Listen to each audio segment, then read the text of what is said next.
وتسكن إلى قربه عز شانه، وليس ذلك لأحد إلا لله جل وعلا.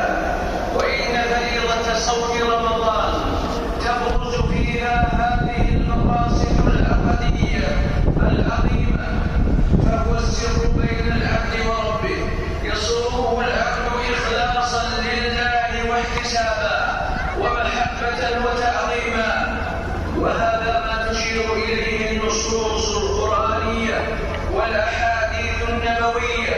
ففي التذكير بغاية الصوم وأن المراد به تحقيق التوحيد لله جل وعلا وجهه دون من سواه، فالألوهية حق له وحده، فهو الذي يطاع فلا يعصى هيبة له وإجلالا، محبة وخوفا، رجاء وتوكلا، سؤالا ودعاء، فهو جل جلاله الذي لا يخاف إلا منه ولا يرجى إلا. أوصيكم ونفسي بتقوى الله جل وعلا، فاتقوه وأطيعوه في السراء والضراء تنالوا الخير والعاقبة الحسنى.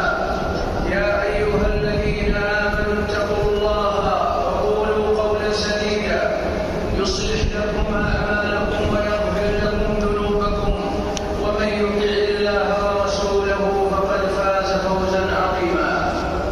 معاشر المسلمين، إن الهدف الأسمى والغاية العليا من شعائر العبادات هو تحقيق التوحيد الخالص للخالق جل وعلا، والوصول إلى الغاية الكاملة في حبه عز شأنه، والتذلل التام له جل جلاله، والاتصاف بالاستسلام والانقياد له